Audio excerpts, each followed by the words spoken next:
Hello and welcome to another episode of Allo and Ace podcast. I am the Allosexual Skylar. And I'm the Asexual Jessi. Jessi. That's me. We're on episode 15. Is it? Are you sure it's not 16? Yes. Oh. Okay. This is a disclaimer. This podcast is a sexuality-based podcast about Sex. asexuality.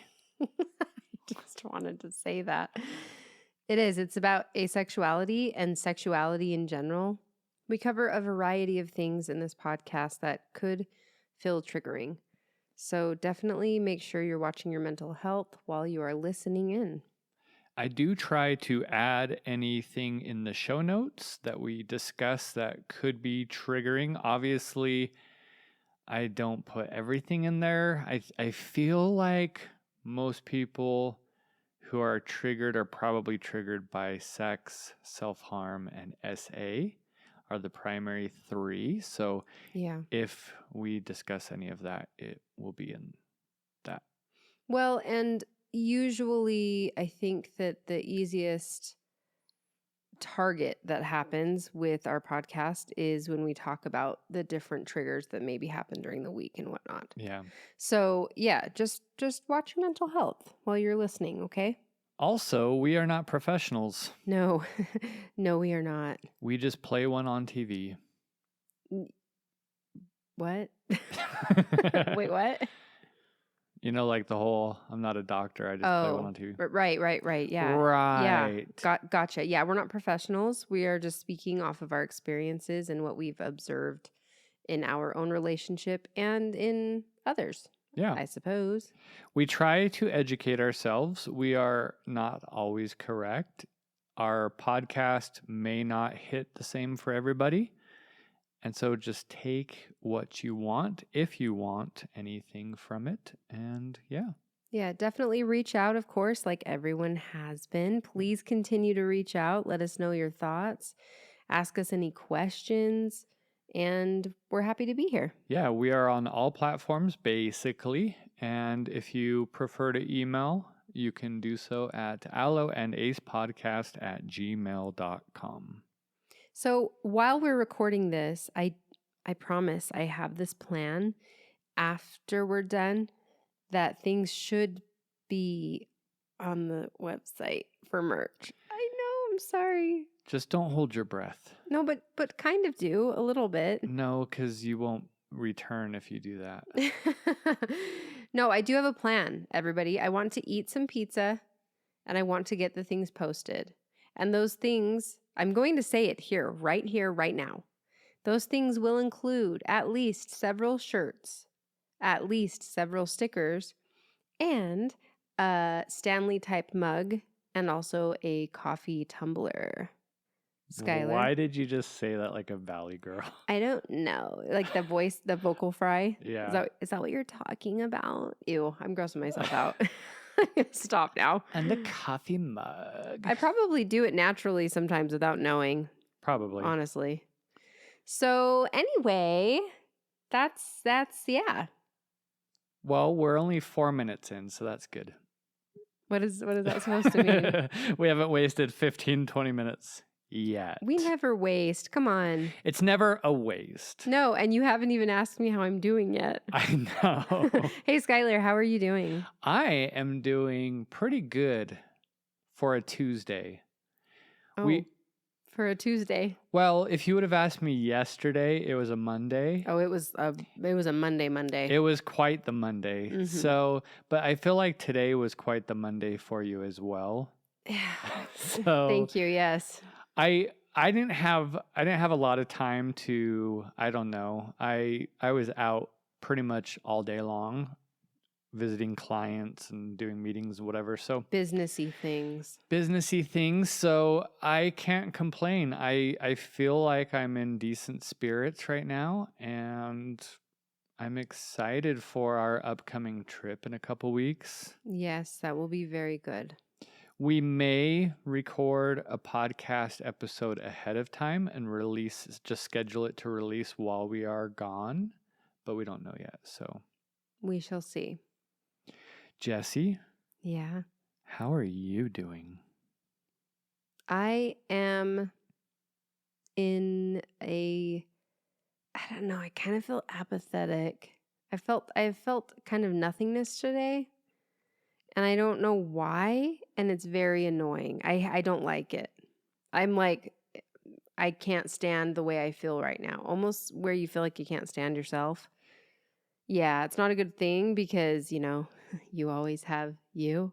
Yeah, and So, I know historically when you've had times like this, you've spiraled a little bit because you'd just be like, I'm so fun to be around. I am just this and it I does feel am like that. that. It does. It does feel like that, and that's why it sucks even more. I mean, I got a mullet a few days ago, and I feel like if you know me, you know that if my hair changes in an interesting way, it's because I'm needing to, I don't know, liven things up a bit, change things up a bit, Things Well, are feeling boring. yes. And last time I did this, I buzzed my head. So Mama got a mullet. Maybe I'll post that on Instagram so everyone can see it. I mean, I was talking today on Instagram and on TikTok. Not live, but it's kind of in there a little bit. Yeah. But yeah, I mean, that's how I'm feeling today. That's not, I don't know, the weekend was kind of weird too, a little bit. It was. I don't even remember it, to be fair. That's because we didn't do anything. We literally did nothing. I did some yard work. Yeah. So we want to take this opportunity right now to change the way that we were saying something in previous episodes. Because your therapist. Yeah, my therapist said, I don't know if that's the best thing to say.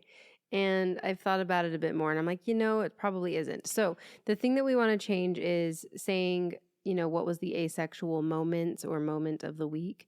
We're just going to call it the educational moments. Educational. How was that? Great. Okay, I do. great. I can see where your therapist is coming from because typically these segments are usually negative in nature. They're serious. And therefore, if you are calling it the asexual moment, then it's kind of putting a negative connotation on asexuality. Yeah. Which clearly we don't want to do. No, we don't. So this is the educational moments of this last week that we want to talk about. Let's start with the one that's a little bit more serious. And I have this instant feeling, I'm just going to call it out right now, of like, oh, wah, wah, wah. I'm sure they want to hear Jessi's had another triggering moment. They actually do. But maybe you do. Maybe this could help you because maybe you have had similar feelings. And also, I have noticed that these triggering moments are happening less and less.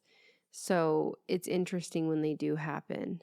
And that's to say that I think you do start to learn. I really do. Even though when you don't know yourself or this part of yourself yet and you're learning, it feels like you're never going to be able to pick up on when they're happening. You just feel like you're in this interesting space of, I'll never know what it feels like to know myself in that way again, to recognize when you're about to spiral out of control a bit. And obviously it's been, it's been 10 weeks. That's not even how the song goes, but yeah, I mean, we are 10 weeks later from our trigger episode, essentially, because that was 10 episodes ago. Yeah, and I think last week we talked about the sex experience, I think last week, didn't we? I don't remember. I think we did. So I think that people, they like to know that it's not that we don't have our shit together, but that we are human. We have our moments. And that there are still moments that happen. Even though we communicate all the time, we're together 24/7, all that yuck stuff. But we still have, there's still moments. There's We still will always things be that learning. we will always be working through different things. And there was actually we taught. So last episode was about revisiting boundaries, and we almost, I think, we're gonna go a different direction with this episode, but I kind of changed it last minute with We an started, idea. well, because we started talking and they were like, well, this is really interesting. So let's talk Yeah, about this. because I think we'll probably do an episode, and it could be next week's episode. I do think that there is still even more to talk about with boundaries, especially with how do you go about creating boundaries in a healthy way. And so maybe that will be next week's episode, but Yeah. we wanted to change it up a little bit. So go ahead, and then we'll get into the other stuff later on. All right. So I have 2 educational moments to share. I'm going to start with the heavier one, and that is that Skylar and I, we were about to go drive to hang out with friends, and these friends live about 50 minutes away. So we had some time. And when you Thank have goodness. time, you talk. Yeah. So right before we were leaving, Skylar had made a comment, and I'm going to try to keep this a bit vague, parts of this, because, well, you just don't know. So, so there are certain substances that can help you feel closer to somebody. Certain people like to use these certain substances as party fun, and other people have used it in therapy to get closer to either themselves or to the world around them or to their partner. And there's been some amazing studies with this substance. I'm not going to say what it is, just so we're all clear. Anyway, so Skylar had made a comment that he, if I choose to, in the right environment, he would be really excited to do this substance and feel that deep connection. And he went on to say more words after he said that part. But after the first part, it went to what is that show where the teachers just go wah wah wah wah wah wah wah? I feel like that's Simpsons. No, it's Or the is it one with South the Park? it's with the Oh, it's dog. Charlie Brown? Charlie Brown. So after I said the first line, the rest of the stuff she heard was just the Charlie Brown teachers. Yeah, wah wah wah. So what I heard in my brain was, I don't feel deeply connected to you, and I'm excited to be in the right environment to be doing this substance that helps us feel so deeply connected. And I don't feel deeply connected to you because, well, we don't have sex. That is, I know he didn't say it that way, but when it went into my ear hole, I was like, this is what this feels like. It felt like he said this. And I recognized that it made me feel sad instantly. And so I literally said right then and there, oh, that didn't feel very good. I don't like the way that made me feel. You remember I said that? Yep. Almost instantly. And he started talking about it some more and trying to say, yeah, but I said this too. And by this point we were in the car. And we're like 10 minutes into driving. And by this point, I realize, okay, whoa, I am very much so triggered by this half comment. And I say, I think I am having a trigger right now, and it's not feeling great. And Skylar, for me, felt like he was resisting it. So he was saying, yeah, I didn't mean it like that, though. I didn't say it like that. Like it kept coming out in that way, but like in 10 different ways to say it. And finally, I was just like, Skylar, I just need validation and to let it rest. So what I need from you is to say, I can understand how that would be hard to hear. I'm so sorry that part made you feel that way. But there was some resistance met there. And it wasn't intentional. Skylar, do you want to talk about that resistance?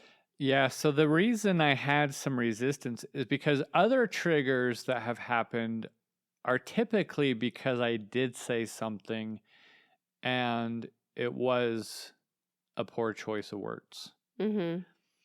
Because this had more context, or there was more words following the first set of words, I felt like if I just acknowledged the trigger, then it would feel like the rest of the words didn't exist or didn't happen. And so I just wanted to make sure that it was like clear that I didn't want it to be left with the opportunity to that actually being what was meant. And so I felt like by saying, well, there was more to it, and that's actually not what I was what I was referring to had nothing to do with sex, that here is all of the context, and therefore it's not being resolved in a way that can come off as if the words were the main priority. Right. So let me give a bit more context here though.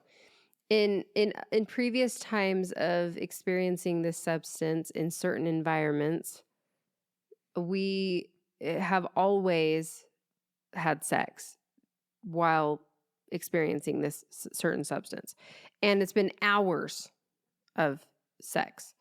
But the thing is while you are experiencing this, to me, it doesn't feel like it's sex. It feels like two people, like their souls are coming together. I don't know. It's going to sound pretty woo-woo probably, but that's just the case. It doesn't feel like this passionate sex situation for hours. It feels like human connection without all of the garbage that society has fed us about what sex should be and why you're doing it, I guess. So if we've had this experience with this substance every time and it involves sex, that's why my brain connects it to that. Yeah.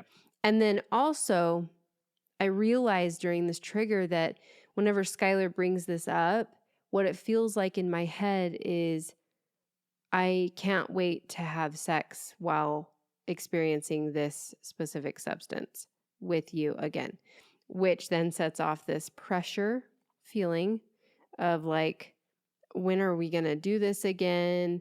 And also, I have no idea how I feel about this now because we haven't really experienced it since I've come out as asexual and realizing that I'm averse/repulsed to sex. And so, because the last time was October. right. So experiencing this without knowing is terrifying because then I think I have no idea how I'm going to react to this. And what if I hate it so bad? And now this thing that we both have like cherished so much is ruined. It's yet another thing that I've taken away is what it felt like. So unfortunately, when Skylar was trying to explain himself over and over and over again, it was the last thing that I needed. And I think we've talked about this. Usually when someone's having a trigger, the best thing that you can do is validate their feelings and just be there. You just validate and let it be.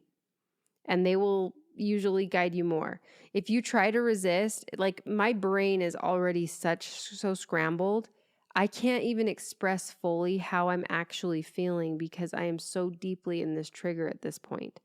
And sadly, when it gets to that, then you start having the spiral type thing happen. So you have like initial trigger where you feel like your emotions are so real, like this is how it came out, this is what happened.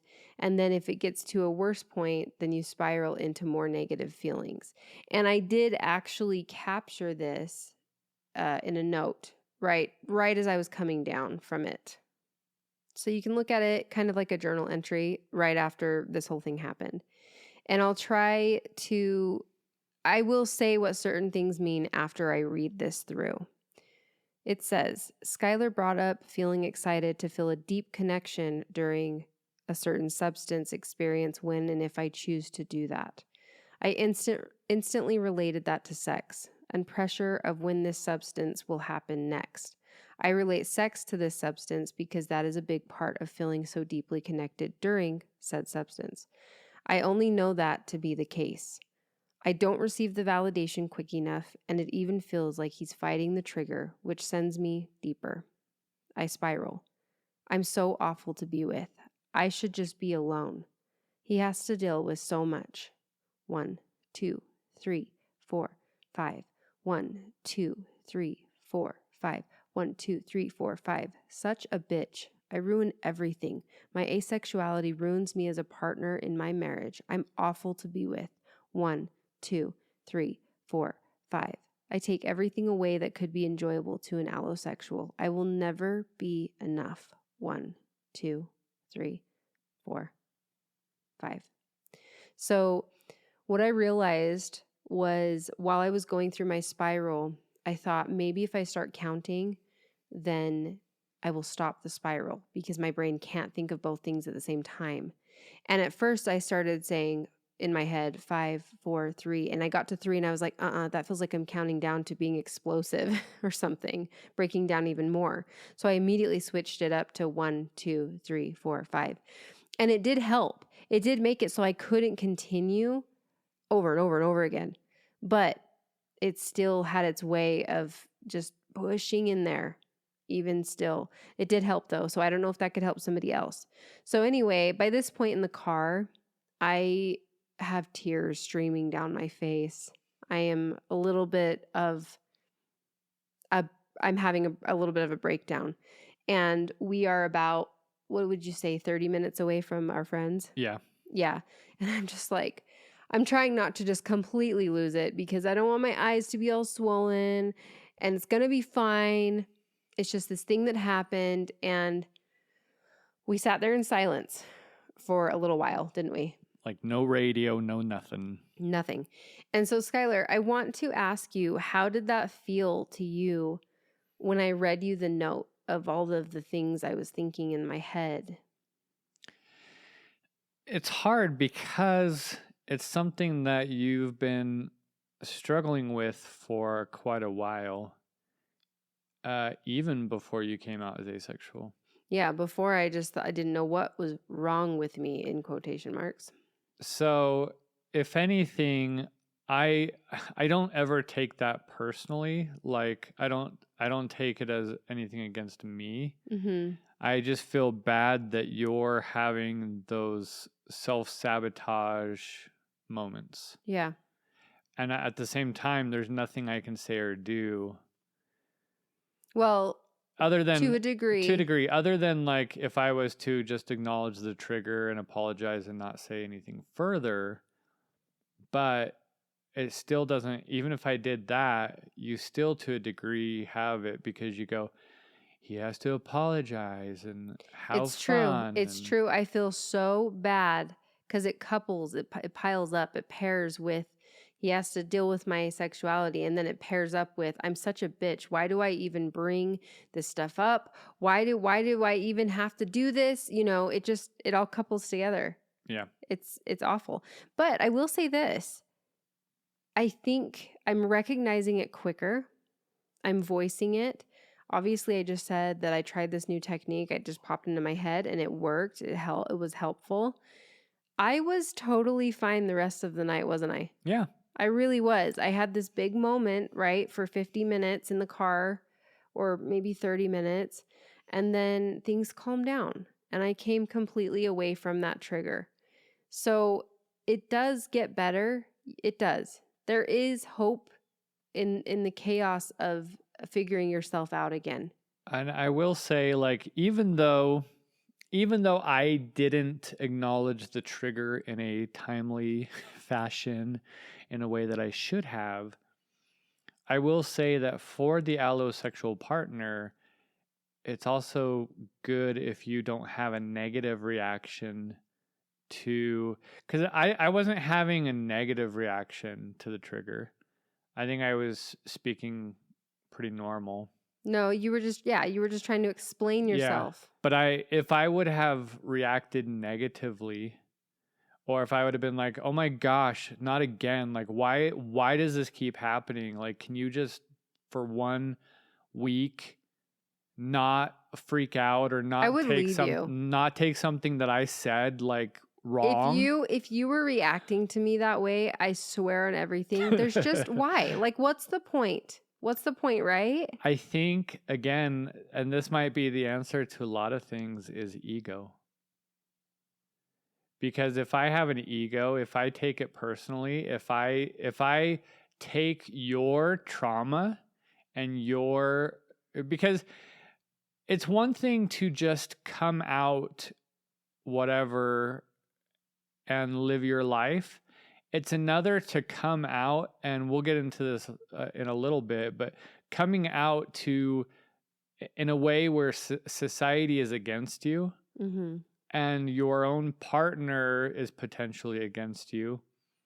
And so if your partner's having a negative reaction to your traumatic experience, or to your like Figuring yourself out, and these triggers, it's not a great thing. No, it's not at all. And I can't even imagine if you repeatedly responded poorly to me. I just wouldn't be able to do it. I think it helps that I'm just not that way, generally speaking. Yeah. Like, that's just not who I am. Yeah. So there's probably that probably does help, because I know that that's not how everyone is, and it's not. I don't want that to come. Some people have said, in different forums or whatever, that I can come off as holier than thou because I'm just like such a great partner of an asexual person. And that's not how I'm trying to come off. Like, no, but the thing is, Skylar, it has taken 6 years to work to this point. 6 years. And we didn't even know you were asexual. No. I just had some assholery moments just to be in whatever. But like, I just fully accept and understand and recognize that this isn't something that you can control. And the thing that I can control is my reaction to it. Yeah. And I've said that numerous times. So, well, and I think even in that trigger, I think I was like, I know logically you did not mean it in this way, but my emotions it doesn't feel like that because it's a trigger. Well, and I would say that probably any time that we've mentioned it before this time, then that probably was the expectation or hope or whatever. So probably even in October. So I think that this time it was different, and it was hard for me to, like I said, have it be left with the possibility of coming off that way when it wasn't at all.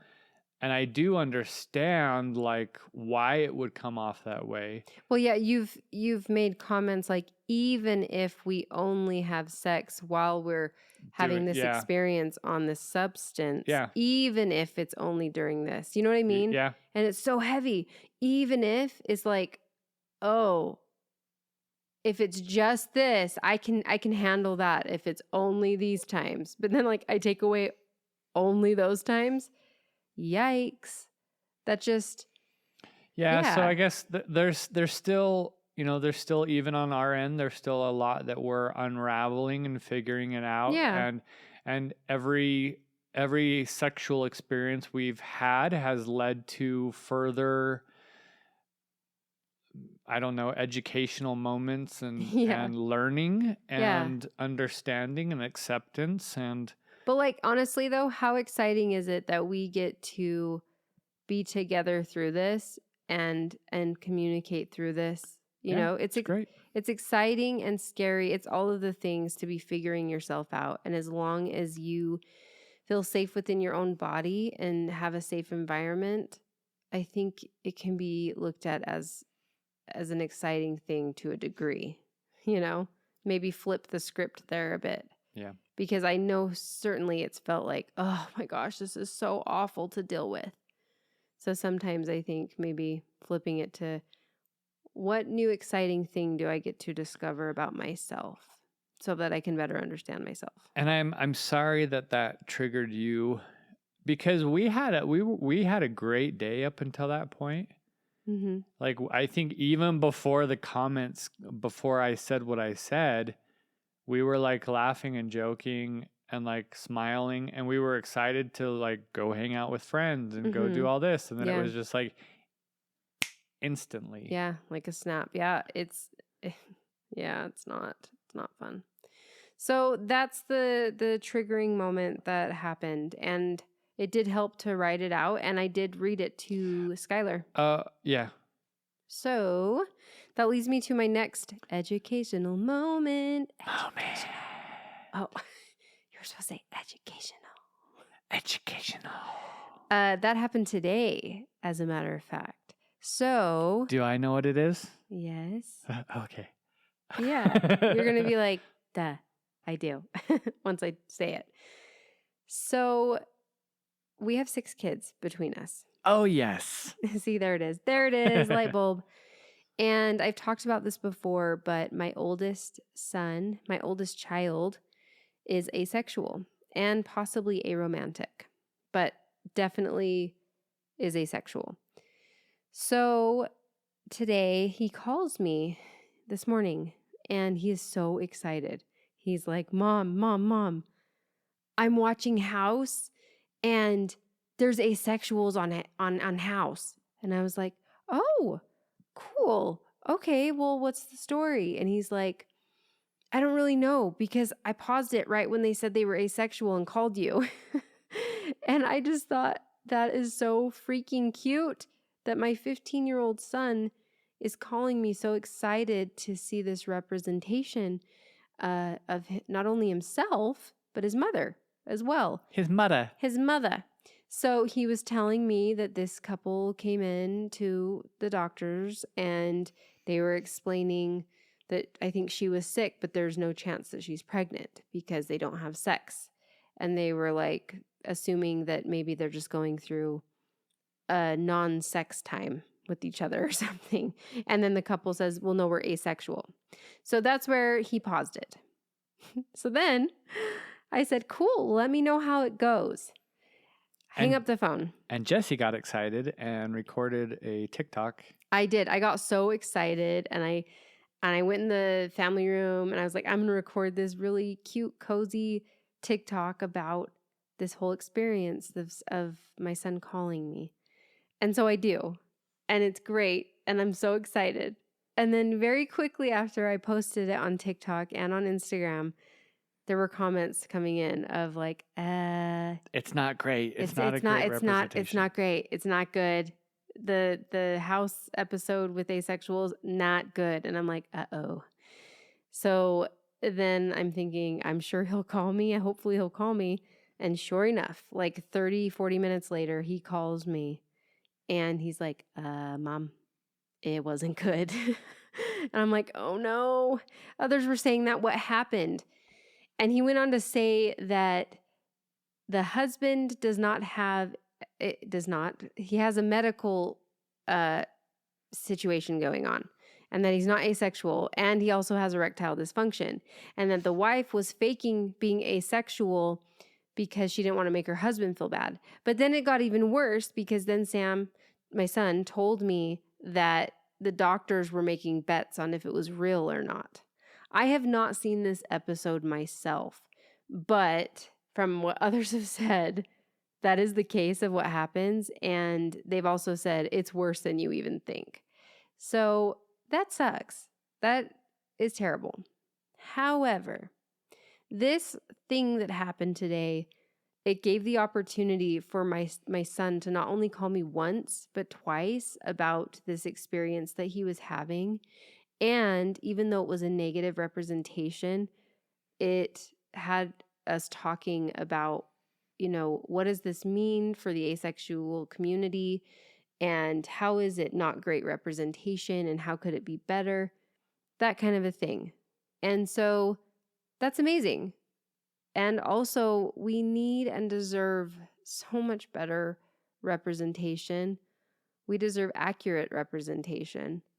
And so I did get back on TikTok and Instagram and I said, hey, it wasn't good. He called me again. And then it led to somebody else in the comments asking how my son came out to me. And then I got to explain that as well because of the whole story that happened today. Yeah. So pretty awesome, I would say. Still a win. Still a win. Still a parenting win, baby. And that's our educational moment. Educational. So, with that said, This week, about 35 minutes ago, we decided to talk about the following. I wanted to talk about how rejection goes both ways. I feel like this is going to be possibly controversial. I think that it ties a little bit with episode 4, which is what? You're like, I have no idea. Episode 4 is where we talk about the why. Not even close. I really thought I might be right. That was episode 7. Dang it. Episode 4 was the relationship fears. How do you remember this, honestly? I have a semi-photographic memory. Okay. So the reason why it can come, the reason why it can relate somewhat to the relationship fears or the fears in relationship is because your fear is that I will just say I can't do it anymore. That I'm not enough. Yeah. And my fear is actually that you will say that I'm not enough. That you're not enough. Yeah. And so the thing that we see a lot, and this is, I would say that this is both on a lot of the asexual forums as well as in society generally speaking, there's a lot of focus on the allosexual partner feeling rejected by their asexual partner before even they came out asexual, but even possibly more so after they've come out asexual. Just like in our case, for instance, you were always asexual, but you had a persona. I did. And so when your persona went away, and you came out as asexual, you thought maybe that there would be some neutrality.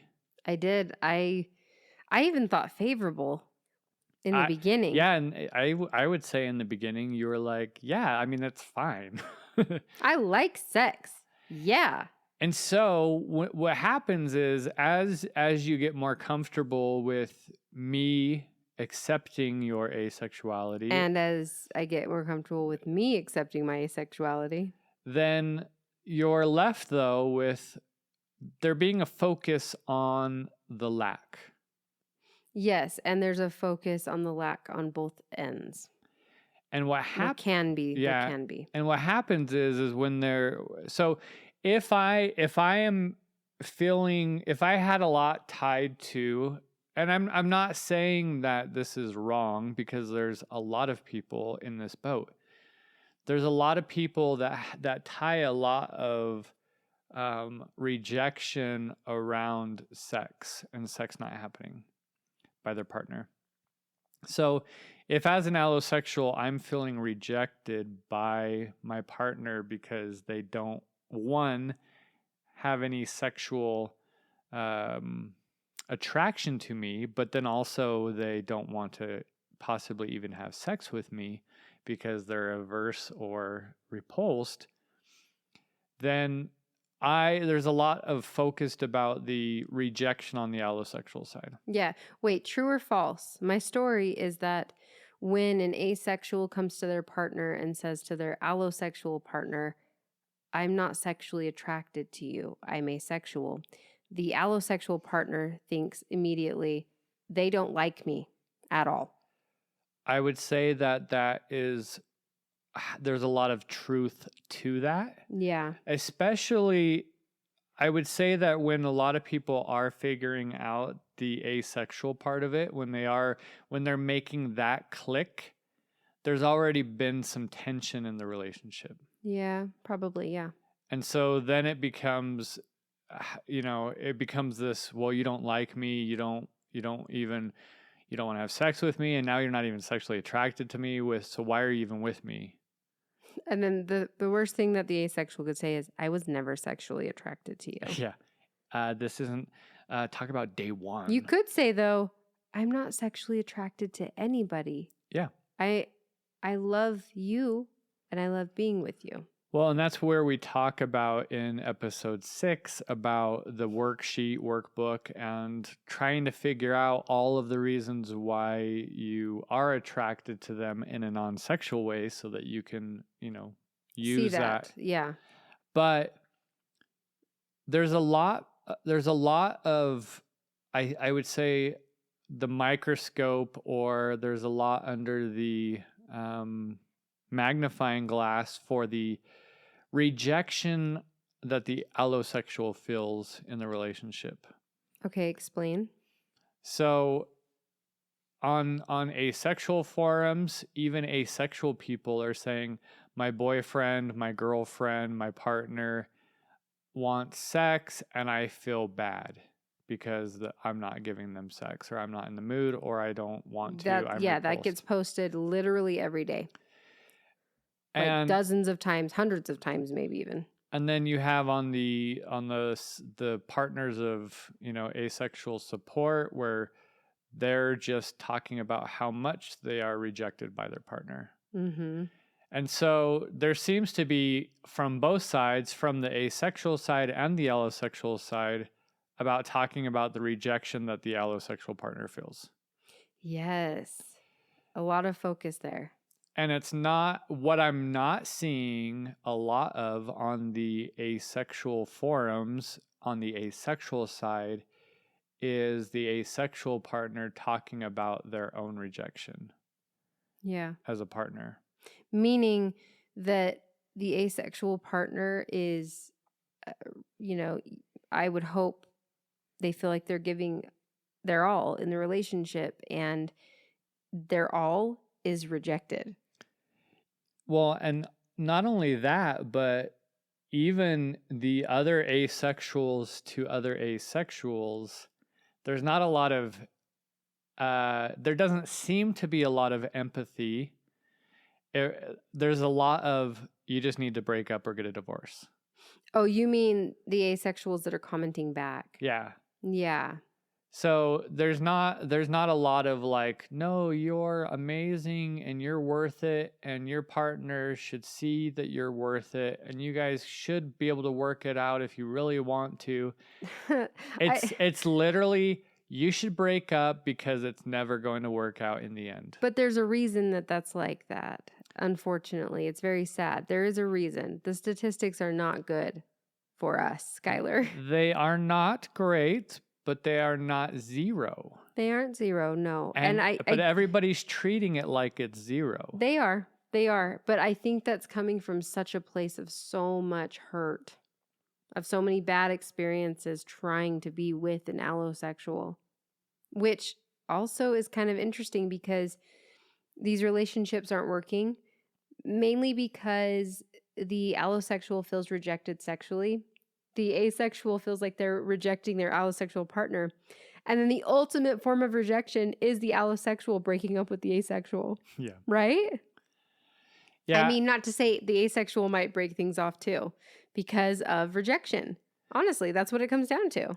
And we've talked about this a little bit before, where I would say that the majority, because I will say that it's probably less common than common, the majority of asexual people did not catfish their partner into believing that they were this sexual being, knowing full well that they were asexual. I would go as far as to say it's like 98, 99% of asexuals did not scam their partner into a relationship. I will not say that it's not 100%, because there are certainly cases where people have even admitted to saying, I knew I was asexual, but I knew that my partner would break up with me if I disclosed it. So I decided not to. Yes. So with that said, if you're looking at it from a logical standpoint, that you and your partner got together for a reason. Wait. We need to rewind a little bit. What do we say to our listeners right now that haven't told their partner and they do know? What if they're doing that right now? How do we feel about that? It's still not catfishing. They're just trying to figure out, before they open the can of worms and drop a bomb, they're trying to have a better understanding for themselves of where they are.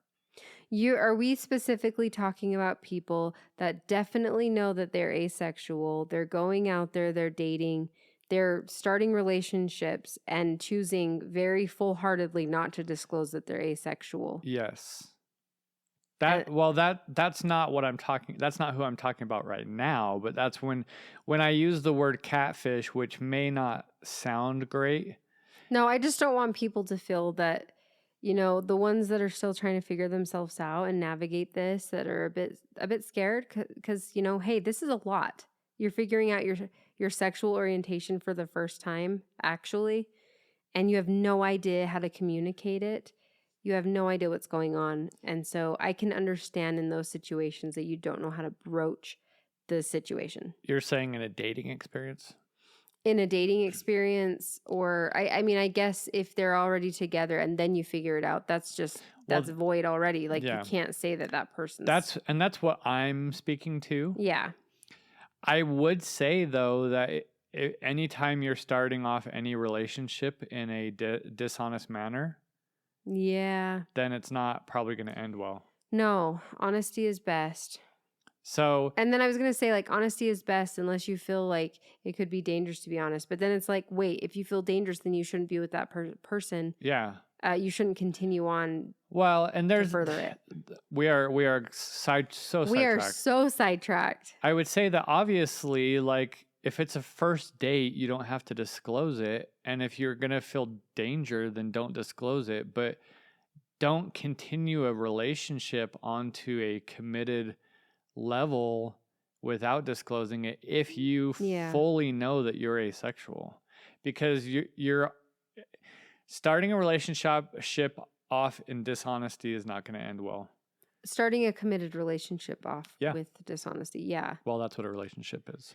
Yes, but people have many forms of relationships. Sure, but a relationship... I think the biggest difference here is the committed aspect. You can be dating several people and you may not feel like you need to really disclose that until it moves to a more serious level. Sure. Oh, I'm getting it. Well, you can't see his face, but I can. But what's a serious level? Just a more committed level. Like you're starting to kind of intertwine your lives together. I don't know. I don't see... I wouldn't call anything a relationship unless it is a committed level. Because dating is not a relationship. Dating is dating. Going on one date is not a relationship. I agree with that. Going on 4 dates is not a relationship. There's about 10 dates. Not until there's a commitment. Not until there's exclusivity or there's polyamory or something where... An agreement of sorts? There's some type of agreement in place for something. Even a queer platonic relationship. So... I wonder how this is going to feel listening. And, like, we want your opinion on this, everybody. I think people are like, can we just slip you guys some Adderall so that you get back on topic? Yeah, probably. I don't even know what I was going to say anymore. I think what I was going to say 5 minutes ago is that because your partner, if they weren't lying to you and they didn't know, they were sold something also. Jessi was sold, and I don't want to talk for her. So, what were you sold, Jessi, growing up? I was sold that I was sold this idea of what a relationship, a committed relationship or marriage looked like. And what that looked like is this loving husband. That's what I was taught. Husband. Straight. I was taught that a straight relationship would be loving and respectful, and that I'm supposed to be sexually active with them. And if I'm not, then it wouldn't be good. I was sold a very, very big, I would say, lie. Because that's simply not the case. I was not sold that like you have to communicate through all these things. And I was sold this huge, massive lie of what it actually is like. And what your partner will be like towards you. And so that probably, if I had to speculate, that created a lot of fear. Well, yeah, that's why I felt busted forever. Like I was just weird and broken. And I'm like, if I can just be so sexual and be this way, then my marriage will be amazing. It will be perfect. And so when that didn't happen, or when you found out then that you are asexual and that this big thing was going to probably be affected, because at the time you didn't really know what that looked like. No, but I will say, okay, we figured out I was asexual. And for a moment, I was like, oh my gosh, that's exactly what it is. But then almost instantly, it was like this big black cloud that just started pouring down on me. Like, your marriage is over. Your marriage is definitely over. And just because you found out that you're asexual, you then thought that your marriage was doomed. I did. I was like, what's this going to mean for Skylar and I? He's my best friend. I love him so much. But how is he supposed to be in this kind of marriage? Yikes. And I had everyone around me telling me the same thing pretty much. So, like I was saying, there seems to be a lot of focus on number one, the lack of, and number two, the allosexual essentially having the lack of happening to them. Right. Which can oftentimes look like rejection. Yeah. Because even if you're not rejecting me as a person, you're rejecting sex, which is supposed to happen in marriage. Because why else would you be married? That's exactly what we're taught. And so if we actually take a step back and we look at what that looks like for the asexual partner, there almost seems to be this, I don't know, like asexual people feel like they deserve it. Deserve to be rejected? Yeah. Possibly. I mean, for me, now that I can look back and think about it, society rejected me my whole life. And so if I'm used to that rejection and having to conform, then of course I'm going to assume that you will reject me. There's no way you won't. Yeah, there's this Oh, idea. that makes me sad. Well, there's this whole thing. So if we're looking at least those have come out, 1% of the population is asexual. So you have to then cater everything that you do around 99% of the population. Yeah. If you want to date, you have to tell everybody that you essentially are not going to have sex with them, that you're asexual. You mean for me? Yeah. Yeah, if I was to go out in the dating world. And you have to be rejected by 99% of the people. That's exactly what it feels like, yes. And so I don't think that we are putting enough focus on the rejection that the asexual partner feels. I get it. This is why it's controversial. Yeah. Because you have so many people that are the allosexual in the relationship and they're just feeling this heavy rejection because of not being sexually desired, right? And so for Skylar to say, we are not focusing enough on the rejection of the asexual that they're feeling. Well, which is why I've been called a closeted asexual. Yeah, this is true. And it's not that I acknowledge that the rejection that the allosexual partner feels is real. Do you feel like you can acknowledge that more so from before? Yeah. Because of how you felt before I knew? I know what it's like to be rejected sexually. Yeah. I know what that feels like. I know what that feels like when you take it not just as a act that you don't get to do, like, oh, well, it feels good and it's fun and I don't get to do that. But I understand how it is to question your self-worth and question your own like body and your appearance and your attributes. Because you have everything wrapped up into that being the most important thing. Because if my partner doesn't want to have sex with me, then I must be disgusting.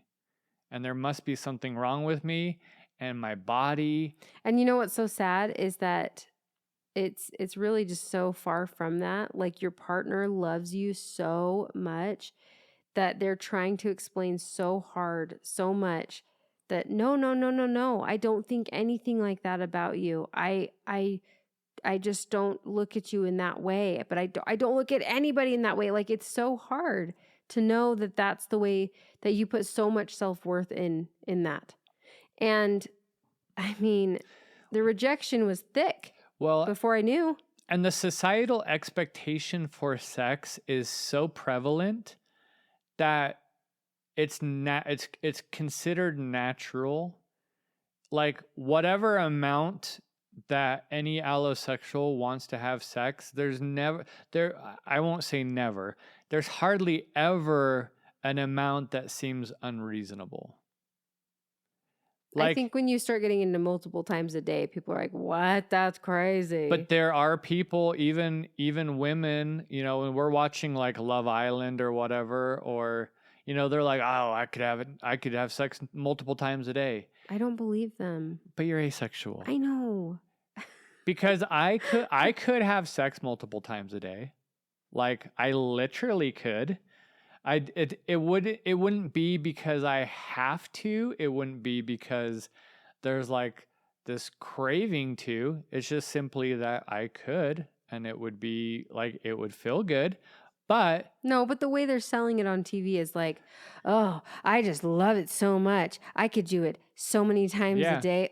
It's like my favorite thing." La da da da da da. It's not just them saying, "Yeah, I mean, it feels good." No. Yeah, but they play it up. My point of this, though, is that most people don't say, "Oh, geez, that's a lot." Like, if someone says, if two allosexual people were like, "Oh, we have sex every day," most people aren't going to be like, "Oh, that's way too much." A lot of people are going to say, "Oh, I'm jealous." Yeah, you're going to have people be like, "Dang, lucky." Yeah, lucky your wife puts out. Ew. So there seems to be... Okay, wait, I must have this ace filter on here, because in my head, when you say that you have sex every day, I'm like, holy shit. No, you don't. Come on. No, you don't. You're lying. Like, I literally cannot fathom. So when you say no one questions it, I be questioning it. But I'm asexual. Is that why I be questioning it? Yeah, but there was a point in your journey of figuring yourself out where during your persona, there was a time, I think, that not even that, but even early on in our relationship, I think you did it 4 times in one day, 5 times in one day. What's interesting is that wasn't even persona, though. I know. That was starved for actual connection. But during your figure yourself out phase. You mean a couple years ago? Year and a half ago, probably. There was a time that, I think we did it probably 25 days in a row. No, we did not. Yeah, we did. Wow. Mama was working, okay? That persona was working hard. The persona was live and full and very, very alive when that was going on. And so the point, though, is that there seems to be a huge imbalance on what is acceptable on an allosexual side when it comes to talking about like sex and how, like, what's reasonable, what's not reasonable. There doesn't seem to be like this thing, but a lack of all of a sudden is a major issue. Mm-hmm. So someone saying I could have sex every day, not an issue. Someone saying, I don't know if I want to have sex again, or I may only want to have sex once a month or once every few months, that's an issue. Yeah.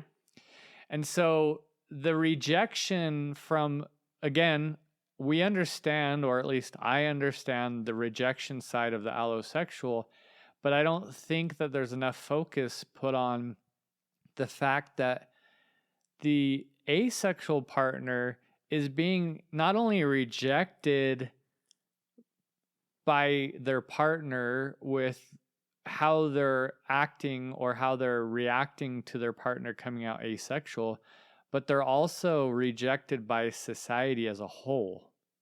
Yeah, well, that feeling is there for sure, just naturally. And so what does that look like to you? Like, how do you see that rejection? How do you feel that rejection? Well, it comes, unfortunately, the rejection of society, it comes out very much so and bleeds out into the relationships that you end up having. Because that rejection, that feeling of rejection is so thick from society, it makes it so you feel like you can't trust that you're enough in your relationship. The interesting thing is that a lot of allosexual people, I think the reason why there is such a pushback on asexuality and all this is because society is so sexual, it is hard to feel like someone wouldn't be sexual. Yeah, it's unheard of. There's no way. And so it just, Well, and it's almost like they feel threatened. They feel threatened by my non-sexualness. well, and we've talked about that even with veganism, where we refuse to eat something that someone's offering us because it's not vegan, and they feel like we're attacking them, or that we feel like we're better than them because we don't Or eat whatever. even us just saying we're vegan, instantly this weird feeling comes over the other person and they feel like, Well, there's a need to like defend. Well, I mean, yes. I couldn't do that. I mean, good for you. And that's exactly what happens when the asexuality topic gets brought up. Oh, I could never. Yeah. I would definitely have to open my marriage, or I would definitely have to do this. Or I would get a divorce. Yeah. Or Skylar, you okay, buddy? You holding up? Are you still in love? Are you still in love? Exactly. So I think that we as allosexual partners can do a lot better at reassuring and letting and understanding, and actually take a step back and look at all of the ways societally, friendships, with themselves, that they feel rejected. You reject yourself sometimes. Well, yeah. In therapy, Skylar actually got pulled into my therapy session at the last little part. I happened to be walking by to go check on something in the garage, and she's like, "We're talking about you." Yeah. And so my therapist had Skylar come in for a minute, and there was this moment of like, I am so happy to give Skylar everything that I possibly can in this relationship. Why is it that I reject him trying to give me everything that he can to me and not believe him? Why is it that I don't believe it? And this comes back to mother effing society. And also that for some reason, deep down, do I not feel that I deserve this kind of love from him? Well, it almost feels like you want me to acknowledge that you're broken. No, I don't. I don't feel like I'm broken at all anymore. I don't have those feelings. No, but let me clarify. Okay. If you feel like you aren't good enough, if you feel like that you can't provide everything for me, then subconsciously, to some degree, you feel broken because everyone else can give that to their partner. Well, so why can't you? What you said in that therapy session, and she had you repeat it, is that I am enough in the totality of things. Yep. If you want to break things apart into little segments, then sure, there are parts that I will not fulfill. But in the totality of the relationship, I'm definitely 100% enough for what you need in a relationship like this. The thing is you will never be somebody's 100% with every single little thing. So if you're looking at it in that way, you will not succeed. And so Jessi was trying to get me to agree that she does not fulfill every need that I have. Yeah, and then I had this moment, before you came in, I had this moment in therapy where I said that to my therapist, and then I said, but you can't even fulfill everyone's wants and desires. And I was like, well, shit, I just answered my own question, Because why am I putting so much pressure on myself to fulfill every single want and desire that you have? You don't. That's not how it works. And it's funny because you are getting somewhat heated to a degree. I was. Like, so here I am. I have these person on Facebook who's getting heated at me for not admitting that I am not happy that I don't get to have sex with my wife. And he's like, you just can't answer the question. Can't answer the question. So you're happy? No. And I'm like, it's not about that. See, you're just not answering the question. You're just a closeted asexual and you're just afraid to admit it. And then not like a week later, my wife is doing the same thing. No, let me explain. Here's the thing. Biologically, I understand that you have these wants and desires still. Okay? They're not going anywhere. So sometimes when you're trying to say things to me, it feels like you are almost pretending that you don't even have those wants and desires any longer. And I'm like, come on, give me a break. You definitely have those wants and desires still, but you lovingly accept our relationship and all that it is, and you're happy with it. But don't sit here and sugarcoat it with me that those wants and desires are not there. But that's not how you said it. I understand that I did not communicate it very well, especially... You were saying, I can't provide everything that you want. I don't give sex to you, therefore I can't provide everything. That. But I can't provide everything that you want because you literally and actually would want sex naturally, right? And so what I had said was what I said to the person on Facebook and what I said to my beautiful, caring, loving, amazing, asexual wife is that, and I said this to her therapist also, that if I was to point out the things that are lacking in the relationship and I was to focus on the one thing lacking, then there would be negativity put into the relationship that is unnecessary because I don't look at single instances of things that could be lacking. And I look at the totality of all the things that we do, including all the non-sexual intimacy, as well as life and kids and responsibilities. And you're so dumb. I'm sorry, but Skylar says a certain word very interestingly sometimes, and I caught him saying it, so he went back to re-say it. And now my face, I just can't not laugh. Anywho. So, sure. And this is why I would say a lot of couples fight and there's negativity because people are solely looking at like the negativity or the aspects that are... They're focusing on the lack, and that's making them miss the positives, the non-lack. Don't get me wrong. There are, like, you should certainly address... There are personality traits or issues that should be addressed. Yeah. 100%. Right. But, Skylar, do you feel, though, when you have people that are saying, oh my gosh, I love my wife so much. She's everything to me. We're best friends, but I just don't know if I can do this.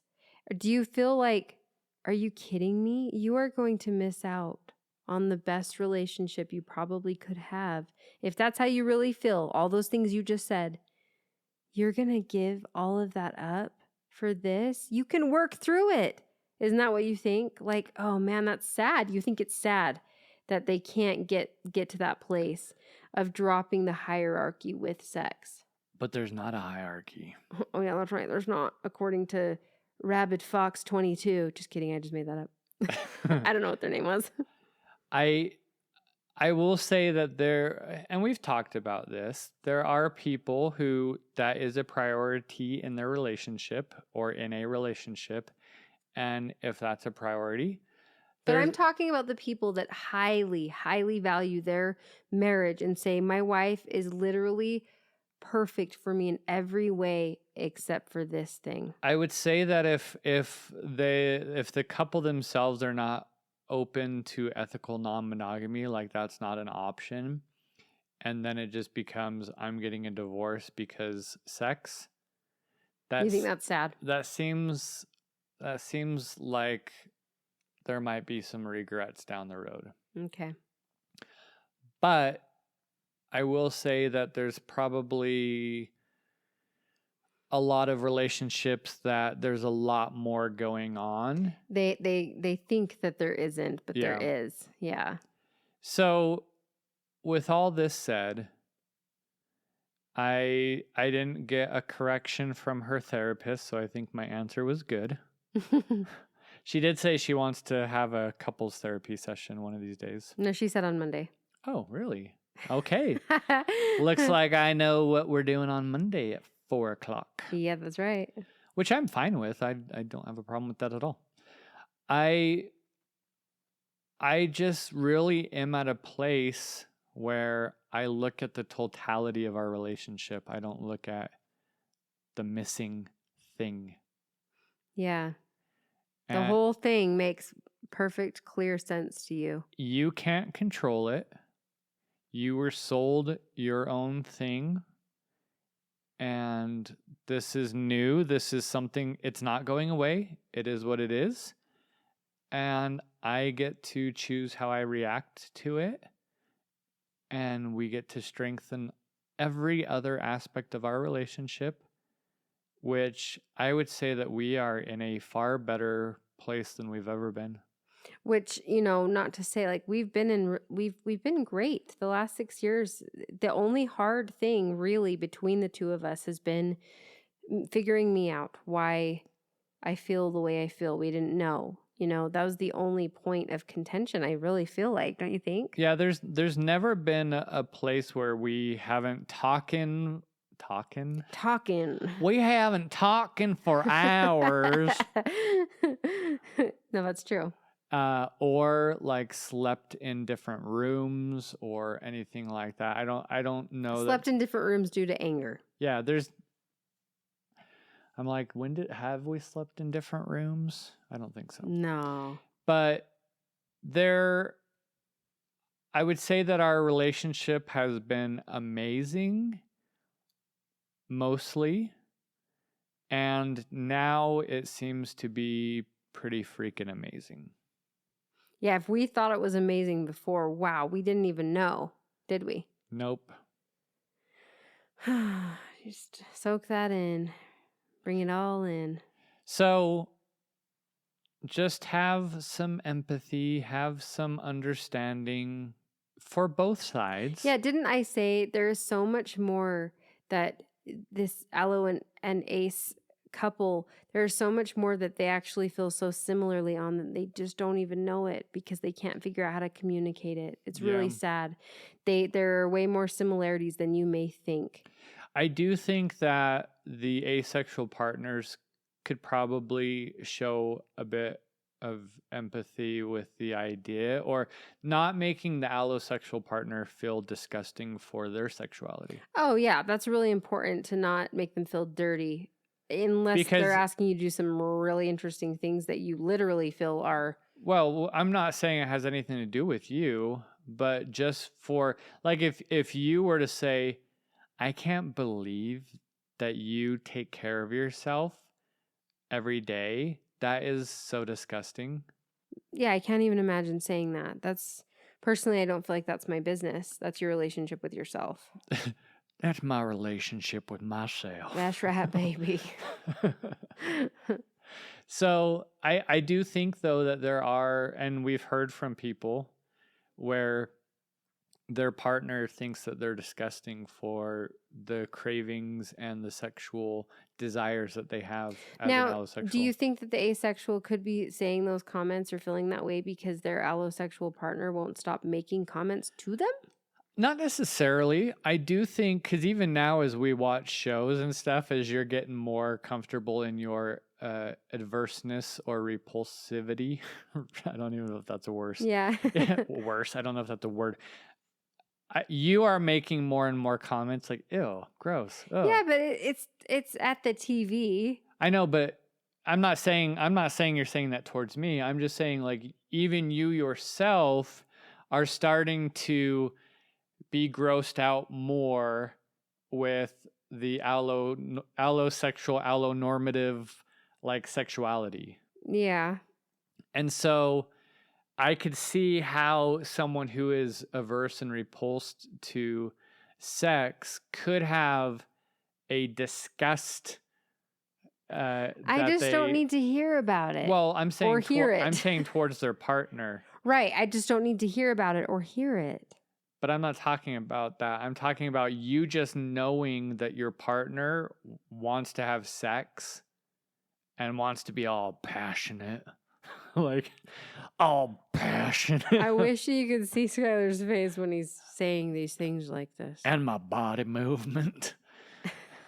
So, I think that just understanding that you're not allosexual, you don't understand that. It's true. And you don't have to understand that. Nope, I don't. I don't understand asexuality in the core of it. Like, I don't get it because I don't feel that way. You don't know how it feels. I don't know how it feels. That's why I say to the core of it, I can't feel what you're feeling, which is a lack of feeling something towards sex. Right. Or sexual attraction. Right. So I'm never going to understand that at a core level. I could understand textbook, blah, blah, blah. We have a podcast. I listen to other podcasts and we listen to other people and people message us and talk about it. And I can understand to that degree, but I will never understand what it's like to be asexual because I am not asexual. Right. I guess the closest I could come to is being like, well, force yourself to be sexually attracted to a guy for me. And I'd be like, well, aside from Zac Efron or Jared Leto, like, I don't know how that's possible. Okay. So, like, I can't force myself to be sexually attracted to men because I'm not sexually attracted to men. Yeah. So that's maybe how I can try to understand it. It'd be like, well, try to be sexually attracted. Not happening. Right. And so that's probably how you maybe feel. All right. Any final words? I know that this episode was a bit squirrely and I have this feeling to say sorry, but I'm going to refrain from it. I hope that you enjoyed listening to this episode. And I swear on everything. Nah. Yes, I am.